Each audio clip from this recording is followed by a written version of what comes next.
From New Orleans, it's All Over the Road New Orleans, the podcast on the All Over the Road Podcast Network. A special Election 2020 edition with your hosts, executive producer Nick Vogel, my brother in broadcasting, Ted Semper. Yes. And the man whose undercarriage smells like bacon and Clubman, Victor Delgiorno. Thank you, announcer guy. Thank you. It's that time of year. It's election time. Yep. And Well, they say right after Labor Day is when it really shifts into high gear. Here we go. It's amping up. It's time to make a decision, America. Yeah. What are you going to do when they come for you? What are you going to do if this guy Biden gets in Harris? Yeah. And they come and they try to take your guns. Yeah. What are you going to do? Hey, Vic, I need that FBI special Glock that you got. Or Beto comes to my house. Damn right we're going to take their guns away. That's what he says. You're like, are you kidding me? Oh, jeez. I'm not taking It's nothing. just crazy. It's just absolutely crazy. On a future All Over the Road, we're going to have Richie Weber on.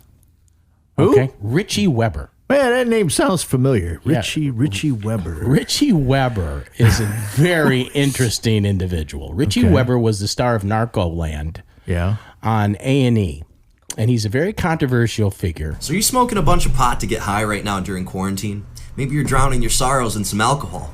Maybe you're shooting up dope like I used to. Or maybe you're smoking some crack too. Yeah. If you Google Richie Weber, you'll probably have at least a good 45 minutes of interesting reading because it's pretty interesting. You can actually get high naturally with this incredible technique that has so many health benefits that besides just making you feel high, making you feel good and have more energy, it can also improve your immune system and it can also help with anxiety and depression. We're going to have him on a future show. Dan Snyder, the pharmacist, is going to put us in contact with him.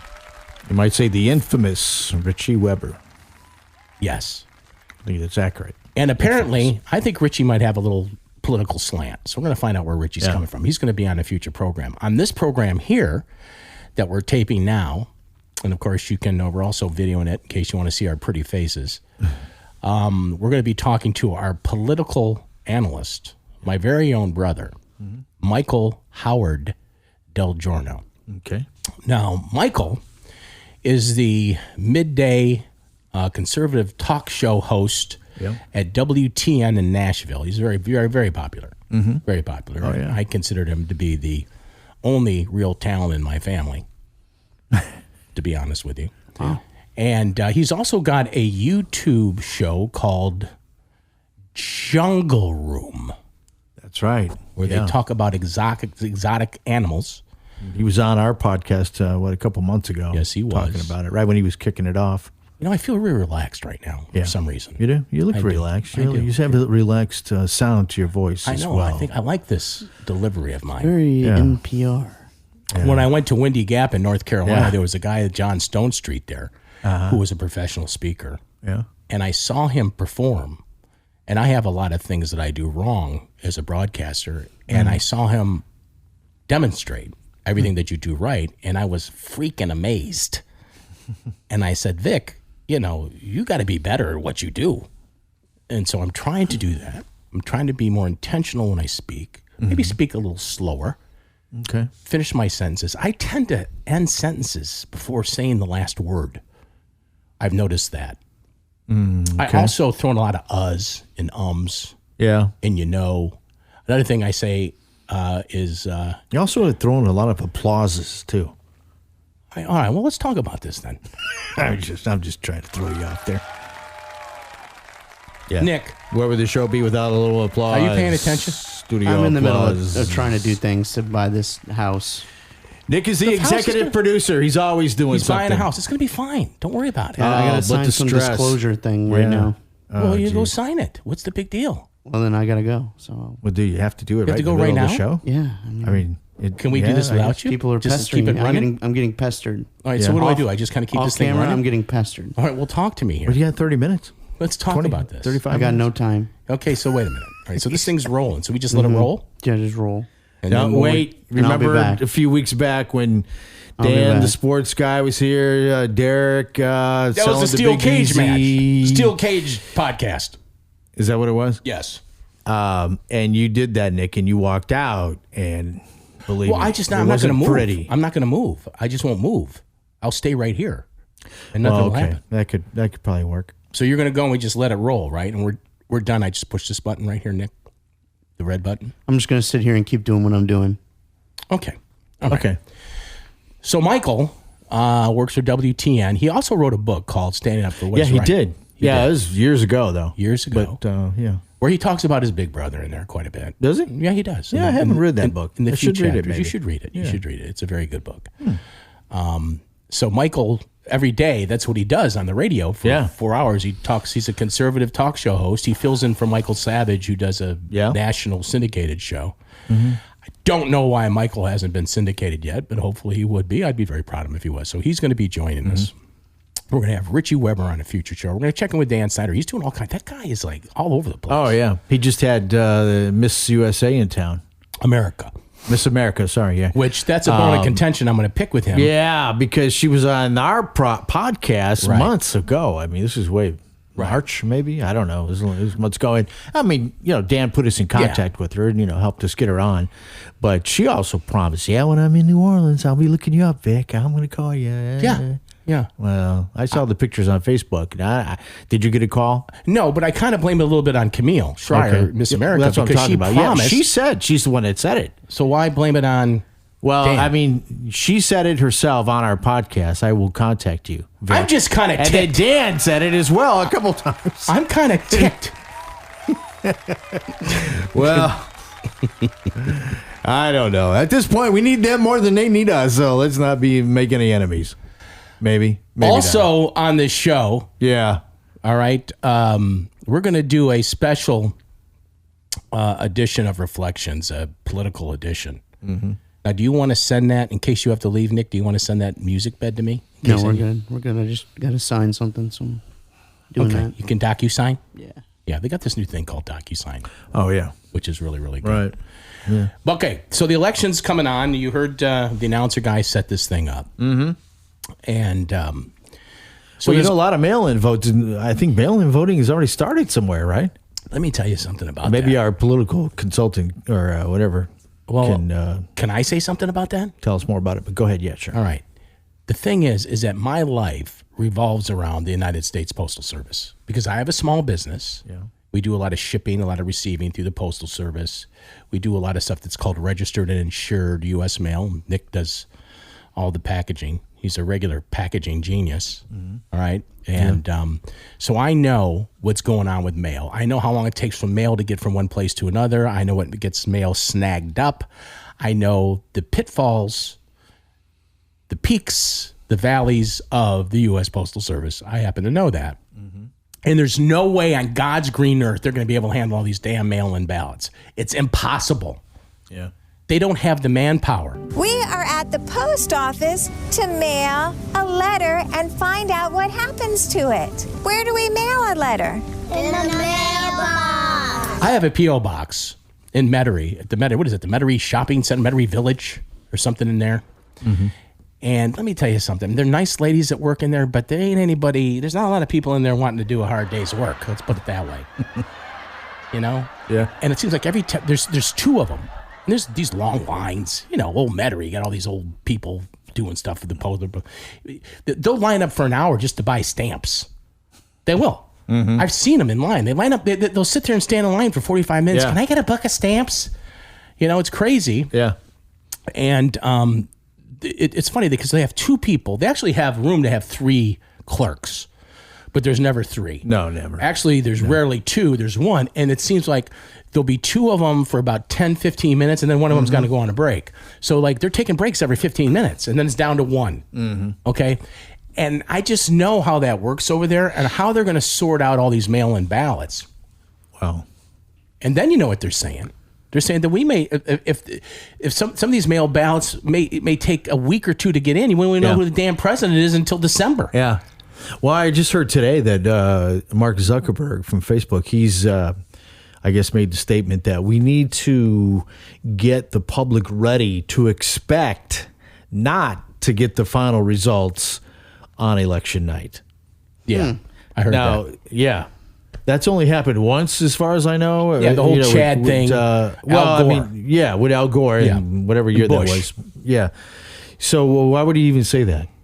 Because they're prepping you for this. And what I didn't realize, and maybe you do already, that absentee voting and mail-in voting not the same thing. Two different things. Not the same thing. And if someone can get a copy of what the mail-in vote looks like, they could be easily counterfeited. I mean, you talk about people like, Gina right, having the propensity to get involved in something. It could very well be these mail-in ballots. So it really lends itself to fraud. I'm not trying. Look, listen. Yeah, I know this because I know the post office. Mm-hmm.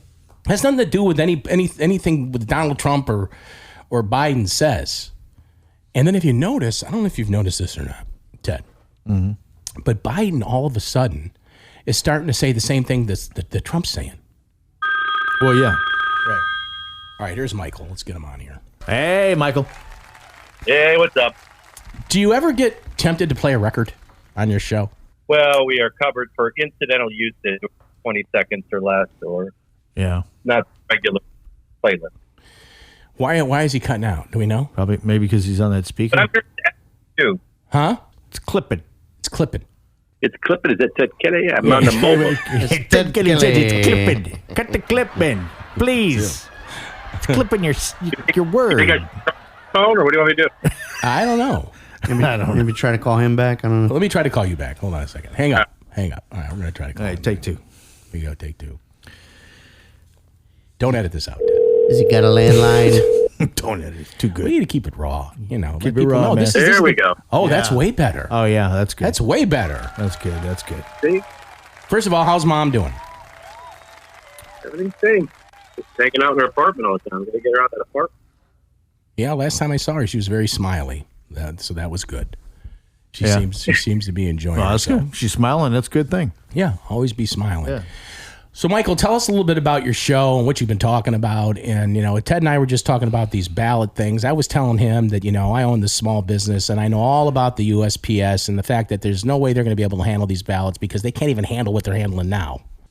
They have a hard time selling a book of stamps. Mail-in ballots are a very dangerous thing. They're subject to massive fraud. Well, there are the storylines that come from the mainstream media, and then there are the narratives that really matter. The media doesn't like to cover 2 out of 3. The only 3 things that matter is what will become of the control of the Democrat Party, what will become of the presidential election, and what will become of the control of Congress.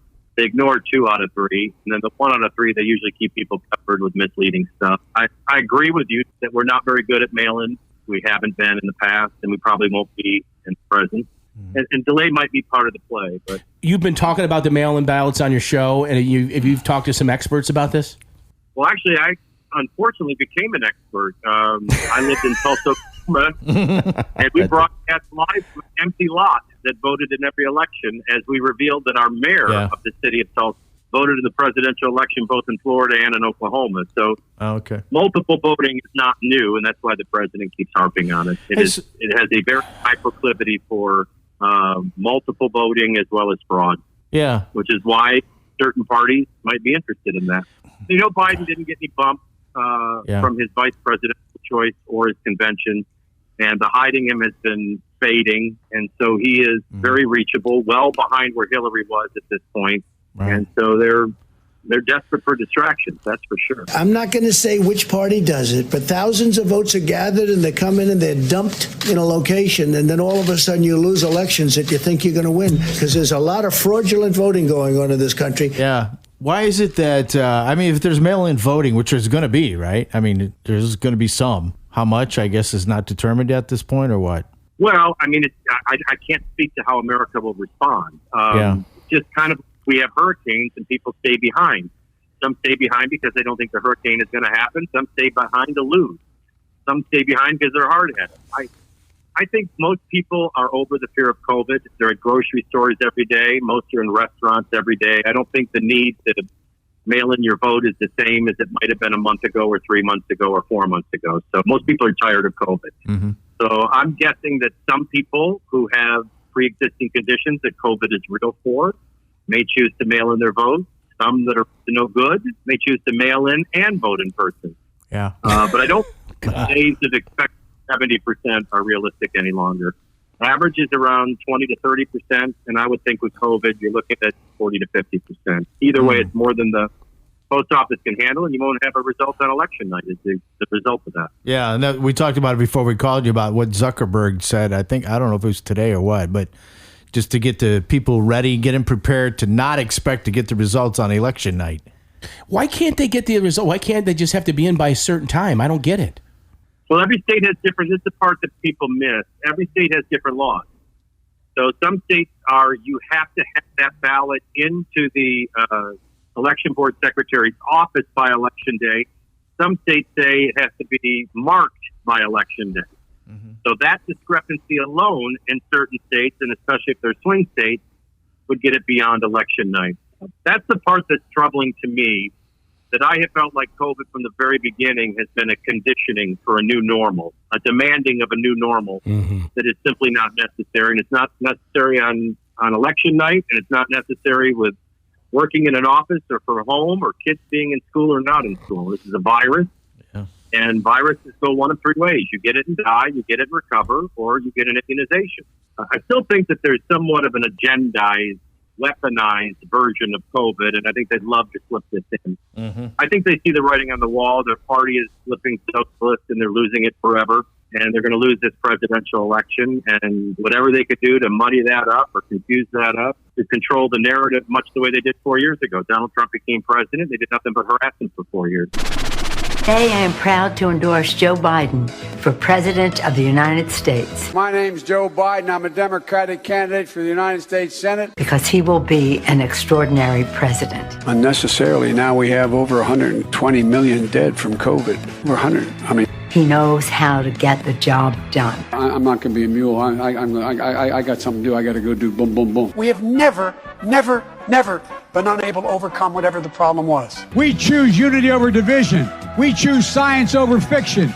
We choose truth over facts. All Over the Road New Orleans is brought to you by CoinTrader Inc. For real-time prices on gold, silver, palladium, and platinum 24/7, go to goldpricesnow.com. That's goldpricesnow.com. Hey liberals, are you sick and tired of arguing with conservatives? Do you wish something could do it for you so you can spend more time looting and burning local stores over your made-up problems? Well, wish no more with our brand new personal assistant. Introducing Left-E. Left-E is a groundbreaking robot that can parrot your favorite lies so you can focus on what's really important, destroying your own communities in the name of love and tolerance. Left-E comes pre-programmed with all the key nonsensical phrases you love to use. Orange man, bad, socialism, good, BLM, are peaceful, protesters. It even has advanced image processing software that helps it recognize political opponents and respond appropriately. Ha ha ha, Uncle Tom. When the battery runs low, simply place Left-E within 10 feet of a TV tuned to CNN or MSNBC, which can fully recharge your Left-E in only 1 hour. Joe Biden would make a good president. Don't waste any more time losing arguments with conservatives. Call 1-800-LEFT-BOT to get your Left-E today. Call now. From the city of New Orleans, this is All Over the Road, New Orleans, the podcast. Well, you have come to the right place because you're listening to America's favorite podcast, All Over the Road New Orleans, on the All Over the Road New Orleans Podcast Network. We're on the phone with Michael Delgiorno, who is related to me. He's my baby brother. He's the midday host at WTN Nashville, which is the #1 talk station in Nashville. He's a conservative talk show radio host, an author, and also the star of a YouTube show called The Jungle Room, which talks about exotic animals. He's the true talent in the family. You forgot one person. The second best baseball player in the family. You're the best baseball player in the family? The second best. Second best. Yes, yeah. That's better. That's more like it. You know, Michael, I just got back from this place called Windy Gap with the Fellowship. You ever heard of the Fellowship in D.C.? No. The Fellowship was started by the name of Doug Coe. Doug Coe, they do the National Prayer Breakfast every year. Have you seen the docuseries on Netflix, The Family? No, I haven't. No? Okay. You got to check it out because I was hanging out with those guys, and it was a real life-changing experience. I got a little low battery here. Do we got a charger here in case this thing cuts out on me or something? I guess not, no? Do we? But what I wanted to ask you is this. This is the thing that's just absolutely crazy. Have you noticed that all of a sudden now Joe Biden is trying to drift right a little bit? I mean, do you think the American people are buying this? No. They made a calculated mistake in 2016 in hubris that they had it won, and that no one would elect Donald Trump. Nobody would take him serious. They were wrong, which was very revealing that the media didn't have the credibility and influence it thought it had.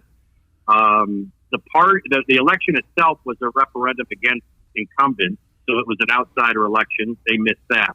This time, they were all in on COVID, all in on racial division, and they've missed it again. And they're believing the same polls and believing the same credibility the media doesn't have to influence people. And it really backfired. So they optically looked bad. They were audibly tone deaf. They went all in on racial division, a very dark and negative view of America, and it backfired. They had ample chances to speak against the lawlessness, the looting, the rioting, and the violence, and they chose not to. And then the Republicans put on probably the best convention of their life because it wasn't a Republican convention. You didn't see establishment Republican people, some of which the Romneys and the Bushes were boycotting, and it worked out great. It became what in essence was a Trump convention that came across very much as an American convention. And how can we be a more perfect union, not hate our country, fundamentally change our country, but continue in the right direction and improve upon areas of weakness? And that's why the Republicans had the better convention. If you're a Democrat, all along, you had two choices: hide Biden, and it didn't work, his lead faded, or dump him. And I'll look you guys in the eye right now and tell you it's not too late to dump them. And they may yet, because that's how much writing is on the wall. That, or they're just content with losing the election, or they have something far more nefarious up their sleeve, regardless of what the results is. Let's not forget who really played down the pandemic. It's a classic cut. You're saying what happened in other countries versus what happened here. We don't even think it's going to be as bad as it was in other countries. Come to Chinatown. Here we are. We're, again, careful, safe, and come join us. Half the people in America do not get a flu shot, and the flu right now is far deadlier. So if you're freaked out at all about the coronavirus, you should be more concerned about the flu. And for the vast majority of New Yorkers, life is going on pretty normally right now, and we want to encourage that. Have you noticed how Fox is kind of like, I don't know, they're anything on Biden, they're running? I mean, is Fox, with the exception of Hannity and Tucker, are they kind of drifting? What's going on with that? Have you noticed that? Yeah, but the story they were running of this past weekend, but it's still actually in the news, about Trump, referring to the soldiers as losers and all this kind of stuff. They were running that with the reporter, Jennifer Griffin, all weekend as if it was true. What's the deal with frickin' Fox? It's good discernment on your part. Okay, so Fox, if anything was revealed in 2016, and I always say far more important than the defeat of Hillary Clinton in the election of Donald Trump was the death of journalism. And I warned my listeners that the death of journalism is not a victory for the right, it's a defeat for America. Our founding fathers knew we needed a free and fair press to hold elected people accountable. That's part of what Donald Trump's at war with, and they're at war right back with him. Fox was never conservative. And the first thing that you need to talk to your podcast listeners about is, what is Fox? Is it Tucker Carlson, the only one I would watch?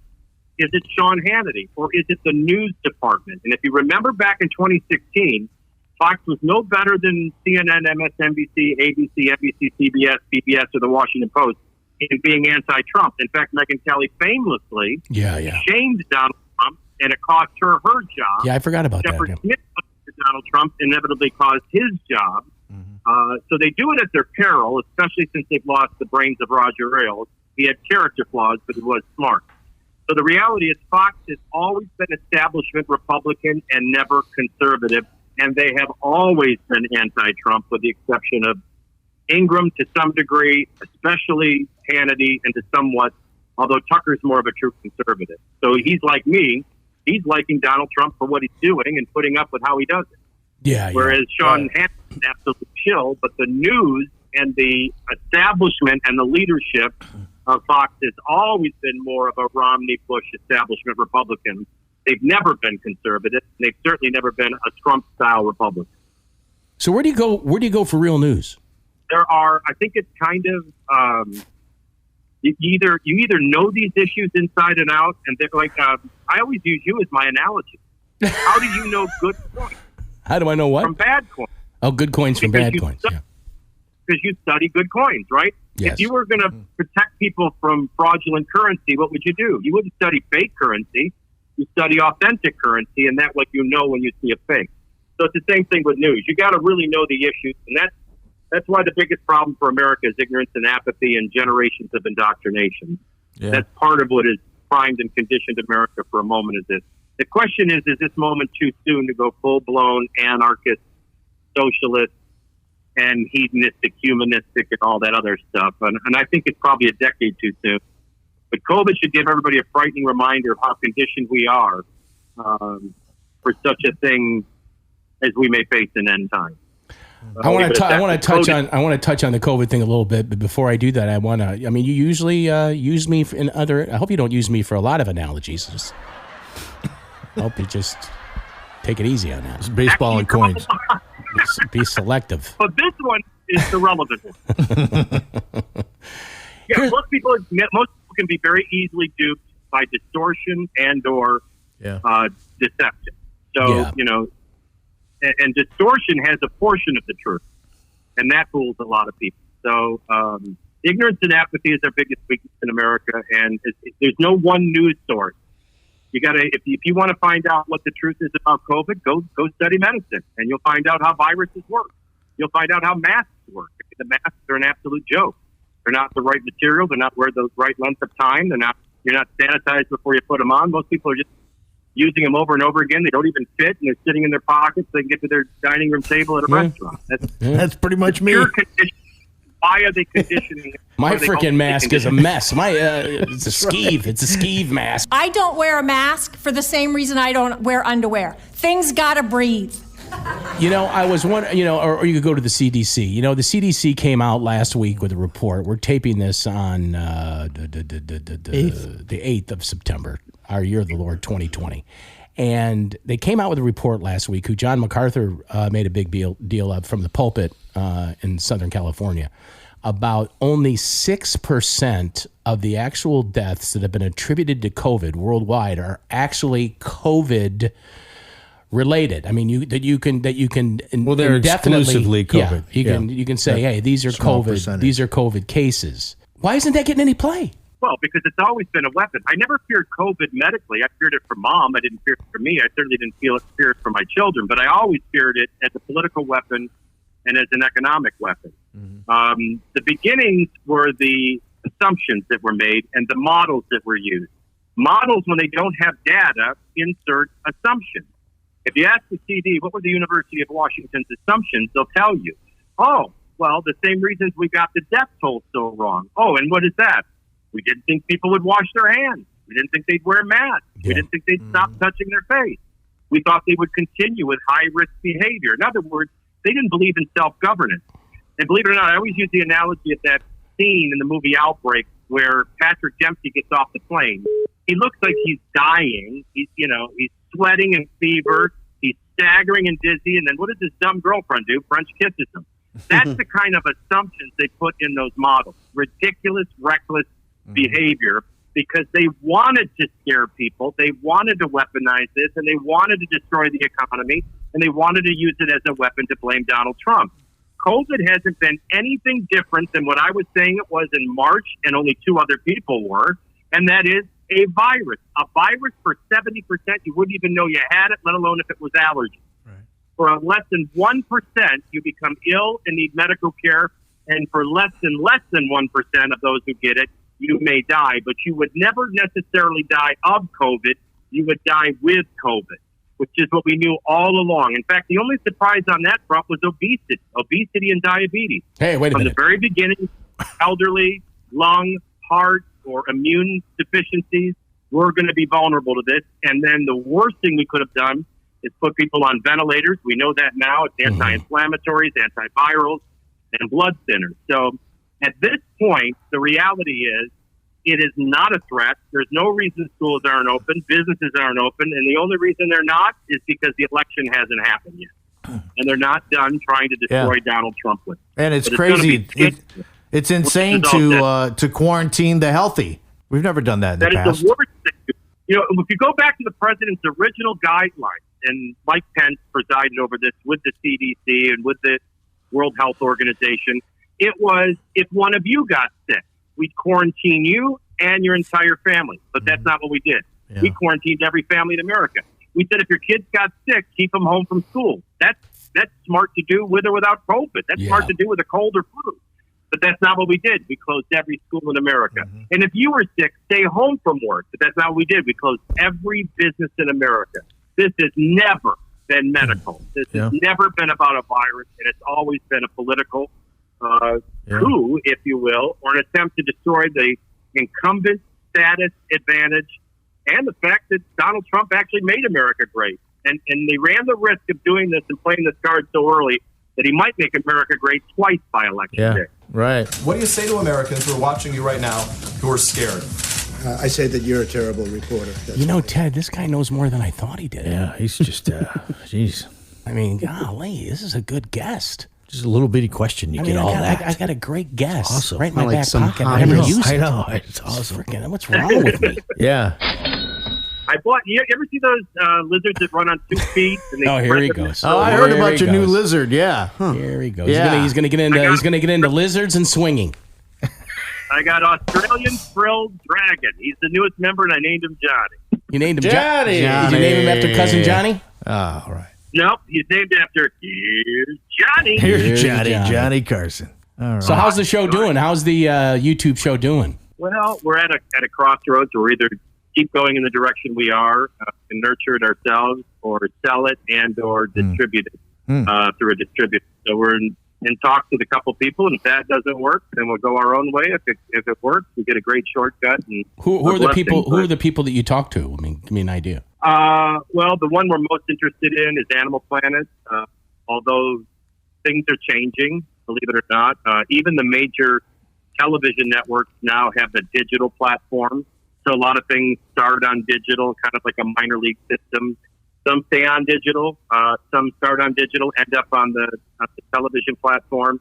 And then Apple TV is really on the rise. And as you can imagine, they got... Correct me if I'm wrong. You put 5 shows up so far? Is it 5? Yeah, we just went to the North American Exotic Pet Breeders Convention and Expo. We shot about 6 shows there with some really extraordinary experts animals. And so we're about to have another slew, and then wrap up the first season. Then we got to figure out if we're going to go it alone on YouTube or move to a different platform. Well, I've got a few new pets around this house. They're called silverfish. I don't know if you've... But you ever noticed the damn silverfish? Have you ever crushed a silverfish? They explode. Yeah, it's like a moth. Yeah, they turn to powder. Yeah. Oh yeah. They're in the bathroom downstairs. The damn silverfish. Right. Well, here's the next thing for your audience to consider. You know, you guys talked about Facebook. They're doing this ridiculous thing where they'll pay you $10, $15, or $20, and it's your choice. I don't know what the trick question is there. To sign off of Facebook for 1 to 6 weeks, and then take part in a survey after the election. The by the way to it is you would be off of Facebook for the 6 weeks prior to the election when the debates are taking place. So I think that's Mark Zuckerberg's way of signaling to everybody that the lead has shrunk. It's a dead heat in swing states. Trump's way ahead of where he was 4 years ago. COVID and race didn't work. Americans, like in 1968, want law and order. As far as COVID, they're not interested in this new normal. They want to get back to normal. And all the writing is on the wall that Donald Trump's going to get reelected. And now we head into his strength and Biden's weakness, the debates. Let's see if they happen. That's crazy. Yeah, we'll see. So what do you think about the sports thing? Are you going to watch the NFL? Are we being honest? Yeah. Please. The honesty is I do need to see how far they go in decorating the fields and the end zones and the radical messaging, if that's where they're headed. They could still lose me. If they play it about like Major League Baseball, I'll probably not have the willpower not to watch. If they get anywhere close to the NBA, I will not watch and never watch till the day I die. Yeah, I feel the same way about the NBA. I've been very outspoken about sports and the fact that I was done with professional sports, but now we're getting close to the season. And then, of course, when you're in New Orleans, it's the Saints. And it's more than just a football team. It's a cultural phenomenon here in the city. And I don't think I'm going to be able to stay away. here's the bottom line. Where does this end? Even if it ends on this issue, I want athletes, not activists. I don't turn to these athletes to visit work and work topics. I visit it because for the love of the game, for the fellowship in the house, for the love of the teams and the cities. And I just don't need it. I need athletes, not activists. And they don't seem to care if they offend me. If we're doing all this to not offend some, well, they're sure as heck offending a lot of people. And NFL's been very slow to wake up. They've lost a lot in merchandising. They've lost a lot in attendance and ratings. And if they're not careful, they may lose their viability as a network product. So they're playing with fire. They better not play with it too long. So keep the political commentary to yourself, or as someone once said, shut up and dribble. Get out there and vote. This is the most important election in the history of our country. When I was away, and here I go again with this Windy Gap thing, they talked about that we were in a cultural moment, Michael. They talked about that there were 3 major cultural moments in the history of mankind, one being Jesus Christ, the death, resurrection of Jesus Christ, the second being World War II, and this being the third, this cultural moment that we're in. And the thing that's so confusing to me about it is, how did we get here? How did they dupe all these people? And it's just amazing to me, and I can't quite figure it out. I applaud guys like John MacArthur that are speaking out and not. By the way, that's a very, very interesting thing you just brought up about John MacArthur, because John MacArthur never believed in getting involved politically. The church preaches the gospel of Jesus Christ, that Jesus died and rose again and is the only source of eternal salvation. The church doesn't exist to make sure it navigates around politicians' whims. The church exists in the world to preach the saving gospel of Christ. We're not concerned about the flu. We're concerned about eternity, eternal life, salvation. And the more dire circumstances become in the world around us, the more critical, the more essential the church becomes, and the more important the gospel becomes. And this is John MacArthur, who I love, don't get me wrong, for my spiritual teaching. But how did we get here? By the body of Christ ceasing to be light and trying to be more like the world for decades. With Hollywood indoctrinating our children, movie after movie, rewriting history, video games, kids programming, Disney, television shows, sitcoms, and don't forget K through 12. They've changed our textbooks, our curriculums, and universities to become the final polishing schools of liberal anarchists. So how did we get here? Generations allowing it by ceasing to be salt and light. Right. And so this is a wake-up call, 2 Chronicles 7:14 for the body of Christ. I agree. I disagree that it comes down to political. Political, this is more like John F. Kennedy. John F. Kennedy and Donald Trump were the only 2 people that weren't supposed to get elected. And they did. And one's resulted in death. People forget John F. Kennedy was going to get rid of the CIA and the NSA and bust up the swamp and the deep state in Washington, D.C., and he was in the process of doing it. He was going to undo the New Deal, let alone there had never been a great society, but he was killed, and by the time Lyndon Johnson finished that term and his term, we had the Great Society. So I do think there's a lot on the line as to whether or not we're socialists or not, or yet. I don't think there's a lot on the line culturally. It's the same cultural war we've been fighting and losing because those who believe in Christ are not engaged in living in culture. They're just accepting whoever gets elected as if it was a sovereign act of God, and it's not. This is a living republic, and those things don't apply. This isn't a regime that we're a part of or enslaved. Our founding fathers put us in charge of this republic, and you can't be a nation under God if you're no longer under God. So we better start with the body of Christ and get it right. I think one of the big issues that Trump is starting to nail on, and I think that most people of faith are really concerned with this. And I even think if there is a middle, if there is a moderate lane, and if there are people on the fence, I think something like school choice is going to be something that's very important. And there's complete distinctions between the Republican and Democratic Party on school choice.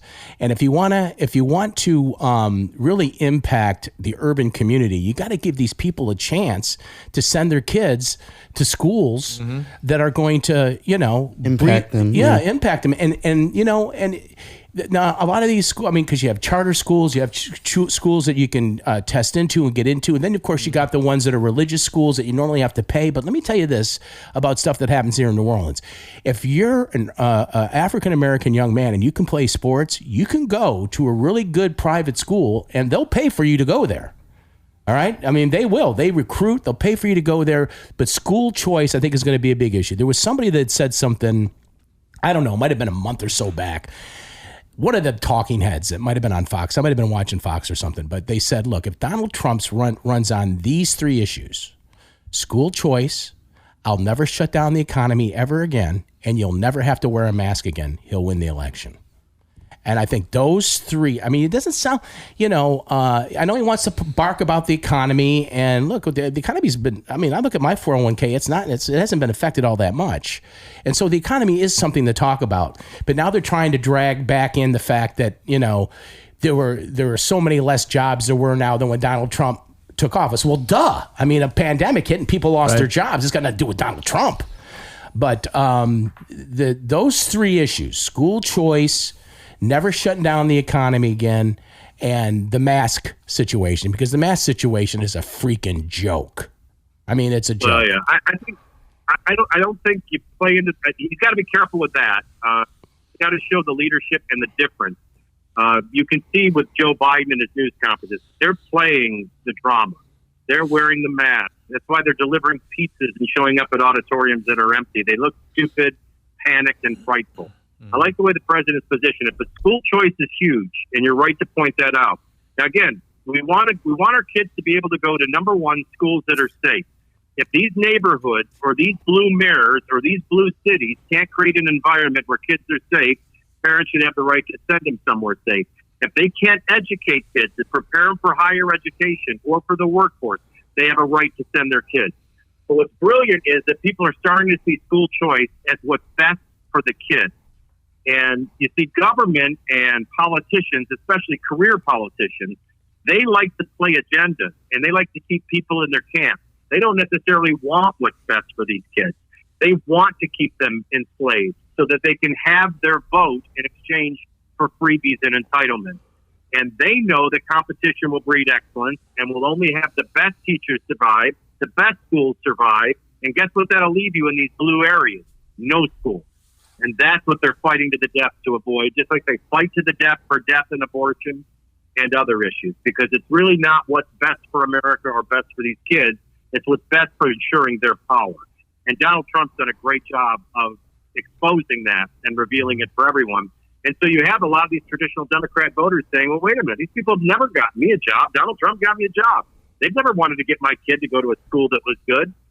And that's the problem. And so I said from the very beginning, the Democrats are in a war with themselves, and they're losing, and the AOCs and the Bernies are winning, so they're about to become socialist anarchists. That's number one. Number two, they don't have any idea how they're going to manage to find a candidate that can win the general and the primary, let alone unite the party, let alone energize the black vote the way Barack Obama did twice. I mean, all the writing's on the wall that they can't win this presidential election. The question is, are they going to lose their party? Did anybody see this? The figures they put up there about the African American vote, and they got Donald Trump getting 2%. I mean, that's ridiculous. No way. That's not happening. Yeah, I haven't seen he was up to 10, 12%, and they know it. And that's all it takes. And by the way, it's an unenergized vote. They need the black vote. Donald Trump doesn't. Right. So they need an energized vote turning out 80%. That's what elected Barack Obama twice. So, no, just the numbers aren't there for them. Kamala didn't do it. The convention didn't do it. And unless you think the debates are going to do it for Joe Biden. What I'd love to have is a crawler at the bottom of the screen, a fact checker, when we speak. If we really wanted to do something, I think that would make a great, great debate if everything both of us said was instantly fact checked by an agreed to group of people out there that we move forward. No, I'm looking forward to debating the president, and I'm going to lay out as clearly as I can what I think we have to do to bring this country back and build it back better. And I'm looking forward to the debate. I can't wait. That's going to be must-see TV, I'm afraid. It really is. Must-see TV. So we're going to be we're going all political here. We just did a show with a couple guys, and we've been doing a lot of entertainment shows, and But we're going all political between now and election, so we want to be able to call on you again. Is that okay? That's what I do every day. How's Andrea and the kids? Everybody's fine? Everybody's good. All right, you know, I glad have an interesting observation. If you're married to the love of your life, if you love your kids and you're always with your kids, COVID has no negative effects. It hasn't changed our life. And here in Williamson County, we're able to go to restaurants again, and so life is somewhat normal. School has been the biggest challenge, and nobody's back in their building but Nick. The girls are still doing online. I feel mostly for the kids, but I think we're dangerously close to being out of it. I lost most of my sophomore year. I didn't show up. So, anyway. Pretty much there. My last grade of completion was 11. What'd you say? And I missed most of my freshman year driving in the car with you. Yeah, well, I'm sorry about that. Can I apologize officially for that now? I will. Yeah. But anyway. Oh, I like this state. This is nice. Yeah. I just got one thing to say to you. I want you to stay away from those places that have the upside down pineapples. Okay, stay away from there. Why? What is with this? Because I was there. I am not a smoker. I saw nothing but Audis and upside down pineapples when I was in Nashville. So anyway, hey, we just had on the show. Did Ted get that vibe? I don't know. Ted wouldn't know that vibe. Did you pick up that Nashville vibe? Not possible. Ted can't pick that up. He's not. It's just not in him to pick. I pick it up. He can't. No, I don't pick it up.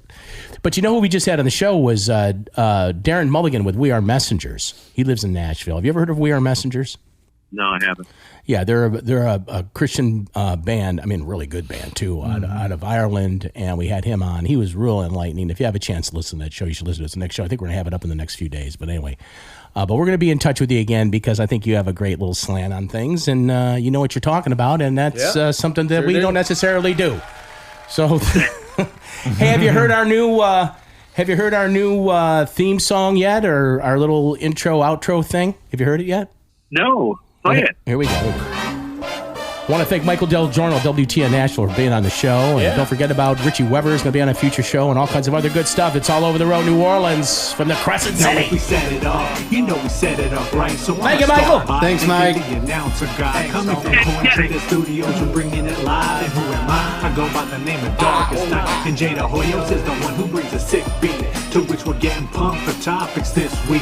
So let's see what kind of stories that we got on hand. Checking the cards and letters from the adoring fans. Not to mention the reflections that we're bringing about. We're here to make you laugh and smile, and that's no doubt. We turn it out. We're serious yet silly. But how many times I gotta tell you, don't touch Jimmy. Now where is we? I mean, where was we? I'm sorry, I need caffeine. My mind's a bit fuzzy. So let me grab my grape soda and take a sip while I turn it over and occasionally Ted and Vic. It's all over.